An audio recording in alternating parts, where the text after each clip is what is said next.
اس وقت اذان ہوئی ہے، آپ سب نے اذان سنی ہے. اذان کے بعد اس کا جواب دے کر، یعنی ساتھ ساتھ جیسے اللہ اکبر کا اللہ اکبر اور باقی سارے کلمات ایسے ہی سوائے حی علی الصلاح حی علی الفلاح کے، اس کا جواب کیا ہے؟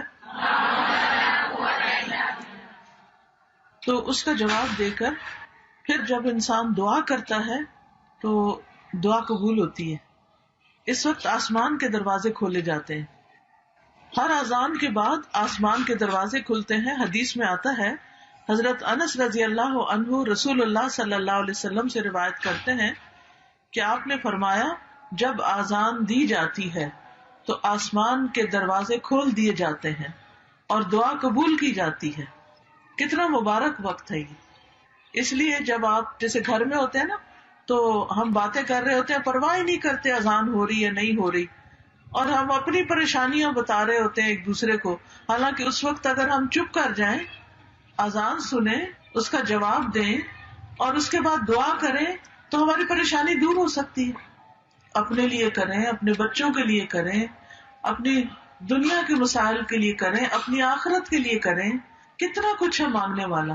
ہم کتنی چیزوں کے لیے پریشان رہتے ہیں اور کتنا اچھا موقع اللہ سبحانہ و تعالیٰ نے ہمیں دیا ہے، لیکن علم نہ ہونے کی وجہ سے ہم فائدہ نہیں اٹھا پاتے.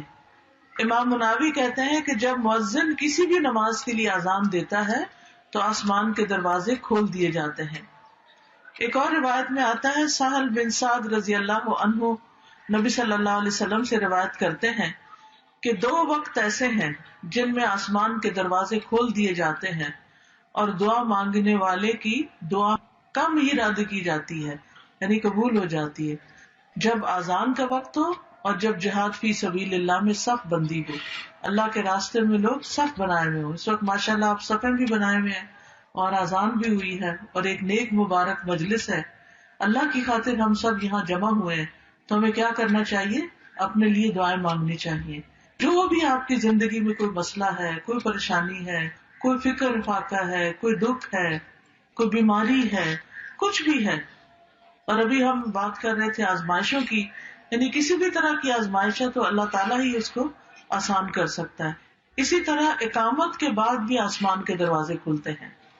حدیث میں آتا ہے کہ جب نماز کی اقامت کہی جاتی ہے، مثلاً جب آپ جیسے حرم میں گئے ہوں یا کسی مسجد میں ہوں اور نماز کھڑی ہو اور اس وقت وہ کہہ رہے ہیں اللہ اکبر اشہد ان لا الہ الا اللہ اشہد ان محمد رسول اللہ. ایک تو اذان ہوتی ہے نا اور ایک نماز سے بالکل پہلے اقامت ہوتی، تو اس وقت بھی آسمان کے دروازے کھول دیے جاتے ہیں اور دعا قبول کی جاتی ہے. یہ صحیح ترغیب و ترہیب کی حدیث ہے. اسی طرح ہر فرض نماز کے بعد دعا قبول ہوتی ہے. سہل بن سعد کی روایت میں جب نماز کھڑی ہو تو اس وقت، یعنی عند حضور الصلاۃ، اور پھر ایک اور وقت جو ہے نا ظہر کی نماز سے پہلے آسمان کے دروازے کھلتے ہیں. یاد رکھیے کہ جیسے رات کا تہجد کا وقت ہوتا ہے نا، رات کا پچھلا پہر یعنی آدھی رات کے بعد جو، تو اسی طرح دن کا بھی آدھا دن جب گزر جاتا ہے اور ظہر کی نماز کا وقت شروع ہوتا ہے، وہ وقت بھی بڑا مبارک ہوتا ہے. ہم رات کو نہیں جاگ سکتے لیکن دن کو تو جاگ رہے ہوتے ہیں، تو اس وقت بھی ہم دعائیں کر سکتے ہیں. عبداللہ بن صاحب کہتے ہیں کہ اللہ کے رسول صلی اللہ علیہ وسلم زوال شمس کے بعد ظہر سے پہلے 4 رکعت نماز پڑھتے تھے، اور آپ فرماتے یہ ایسا وقت ہے جس میں آسمان کے دروازے کھولے جاتے ہیں، اور میں یہ پسند کرتا ہوں کہ اس وقت میرا کوئی عمل صالح اللہ کے پاس پہنچ جائے. یعنی جس وقت دروازے کھلے تو کیا ہونا چاہیے؟ کوئی نیک عمل کرے تاکہ وہ اللہ کے قریب پہنچ جائیں. کیونکہ یہ جو بات ہے نا کہ دروازے کھلنا، اس کا مطلب یہ ہے کہ اس وقت اعمال کی قبولیت کا وقت ہوتا ہے، دعاؤں کی قبولیت کا وقت ہوتا ہے، اور وہ عرش تک چیزیں جا پہنچتی ہیں. اسی طرح یہ تسبیح جو پڑھتے ہیں ہم، اللہ اکبر کبیرہ والحمد للہ کثیرہ وسبحان اللہ بکرۃ واصیلا، اس کے بارے میں آتا ہے، ابن عمر کہتے ہیں ایک دفعہ ہم اللہ کے رسول صلی اللہ علیہ وسلم کے ساتھ نماز پڑھ رہے تھے کہ لوگوں میں سے ایک آدمی نے یہ تسبیح پڑھی کہ اللہ سب سے بڑا ہے، اللہ بہت بڑا ہے، اور تمام تعریف اللہ کے لیے بہت زیادہ ہے، اور صبح اور شام اللہ کی تسبیح ہے، وسبحان اللہ بکرۃ واصیلا. اس پر رسول اللہ صلی اللہ علیہ وسلم نے پوچھا کہ یہ کلمہ کس نے پڑھا ہے، کون ہے یہ؟ تو لوگوں میں سے ایک آدمی نے کہا اللہ کے رسول میں ہوں، میں نے یہ اللہ کی تعریف بیان کی ہے. آپ نے فرمایا مجھے ان پر بہت حیرت ہوئی، ان کلمات کے لیے آسمان کے دروازے کھول دیے گئے، یعنی اس کی قبولیت کے لیے۔ ابن عمر کہتے ہیں میں نے جب سے یہ بات رسول اللہ صلی اللہ علیہ وسلم سے سنی ہے، اس کے بعد ان کلمات کو کبھی بھی نہیں چھوڑا۔